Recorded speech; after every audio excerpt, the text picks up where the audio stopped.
محترم سامعین، السلام علیکم ورحمۃ اللہ وبرکاتہ۔ قال موعدكم يوم الزينة وأن يحشر الناس ضحى۔ موسیٰ نے جواب دیا کہ زینت اور جشن کے دن وعدہ ہے، اور یہ کہ لوگ دن چڑھے ہی جمع ہو جائیں۔ مطلب یہ تھا کہ چاشت وقت لوگوں کو جمع ہونے کے لیے کہا جائے۔ فرعون نے 40 جادوگر بلائے، اپنی مرضی سے ان کا انتخاب کیا۔ وہ سب کے سب نوجوان تھے۔ انہوں نے بڑے بڑے جادوگروں سے بچپن ہی سے جادو کا فن سیکھنا شروع کر دیا تھا۔ اپنے بچپن سے لے کر جوانی تک وہ جادو ہی سیکھ رہے تھے۔ غرض سب کے سب یعنی 40 جادوگر جمع ہو گئے، پھر میدان میں آئے۔ موسیٰ علیہ السلام نے انہیں جن الفاظ میں ڈرایا وہ سورہ طٰہٰ آیت 61 میں آئے ہیں۔ قال لهم موسى ويلكم لا تفتروا على الله كذبا فيسحتكم بعذاب وقد خاب من افترى۔ موسیٰ نے ان سے کہا، تمہاری شامت آ چکی ہے، اللہ تعالیٰ پر جھوٹ اور افتراء نہ باندھو، کہیں اللہ تمہیں کسی قسم کی سزا سے نیست و نابود نہ کر دے، اور جو جھوٹ باندھتا ہے وہ بالآخر ناکام ہی رہتا ہے۔ جادوگروں نے یہ سن کر چہمے گوئیاں شروع کر دیں۔ ان کو لوگ تو سن رہے تھے لیکن فرعون نہیں سن رہا تھا۔ سورہ طٰہٰ آیت 62 میں ہے۔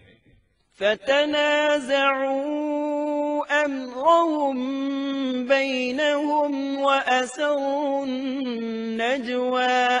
پس یہ لوگ آپس کے مشوروں میں مختلف رائے ہو گئے اور چھپ کر چپکے مشورہ کرنے لگے۔ مطلب یہ کہ وہ آپس میں کہنے لگے، ممکن ہے یہ نبی ہی ہوں، انہوں نے ہمیں پہلے ہی خبردار کر دیا ہے۔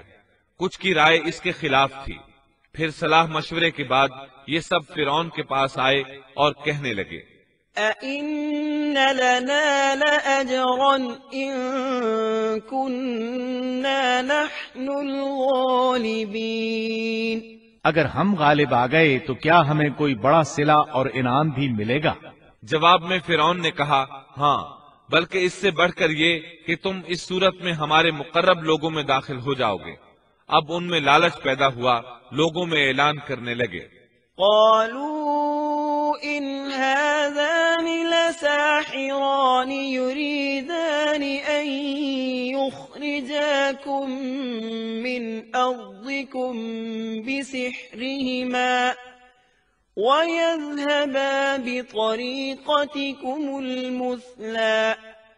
کہنے لگے، بے شک یہ دونوں محض جادوگر ہیں، ان کا پختہ ارادہ ہے کہ یہ اپنے جادو کے زور سے تمہیں تمہاری سرزمین سے نکال باہر کریں اور تمہارے عمدہ مذہبی طریقے کو ختم ہی کر دیں۔ پھر آپس میں باتیں کرتے ہوئے یوں کہنے لگے کہ اختلاف نہ کرو، سب مل کر اپنی تدبیر آزماؤ اور صف بنا کر مقابلے میں آؤ۔ چنانچہ 40 کے 40 جادوگر ایک ہی صف بنا کر فخر اور غرور سے چلتے ہوئے موسیٰ علیہ السلام کی طرف بڑھنے لگے۔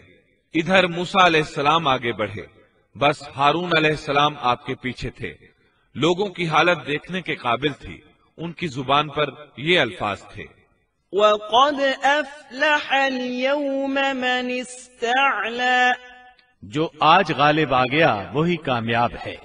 جادوگر پھر کہنے لگے، قالوا يا موسى إما أن تلقي وإما أن نكون أول من ألقى۔ کہنے لگے، اے موسیٰ، یا تو پہلے ڈال یا ہم پہلے ڈالنے والے بن جائیں۔ اللہ سبحانہ و تعالی نے موسیٰ علیہ السلام کی طرف وحی کی کہ پہلے انہیں ڈالنے دے۔ قال بل ألقوا۔ جواب دیا کہ نہیں، تم ہی پہلے ڈالو۔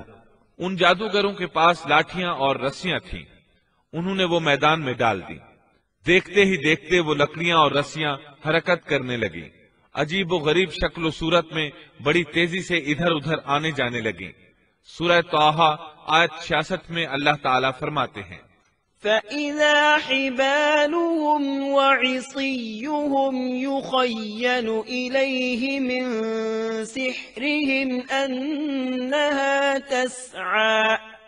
اب تو موسیٰ کو یہ خیال گزرنے لگا کہ ان کی رسیاں اور لکڑیاں ان کے جادو کے زور سے دوڑ بھاگ رہی ہیں۔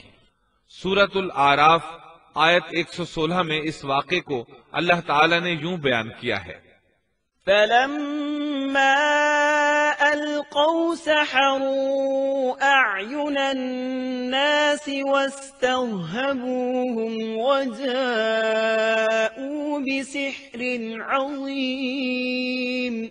جب انہوں نے ڈالا تو لوگوں کی آنکھوں پر جادو کر دیا اور ان کو دہشت زدہ کر دیا اور ایک طرح کا بہت بڑا جادو بنا لائے۔ جادو کے کرتب سے لوگوں کی آنکھوں پر جادو کر دیا، بس سب کو یوں دکھائی دیتا تھا کہ یہ سب سانپ ہیں۔ سب لوگ خوف زدہ سے ہو گئے۔ موسیٰ علیہ السلام نے بھی کچھ خوف سا محسوس کیا کہ یہ کیسا جادو ہے۔ اسی وقت اللہ تعالی نے موسیٰ علیہ السلام کو تسلی دی اور فرمایا، قُلْنَا لَا تَخَفْ إِنَّكَ أَنْتَ الْأَعْلَى وَأَلْقِ مَا فِي يَمِينِكَ۔ ہم نے کہا کچھ خوف نہ کر، یقیناً تو ہی غالب اور برتر رہے گا، تیرے دائیں ہاتھ میں جو ہے وہ ڈال دے۔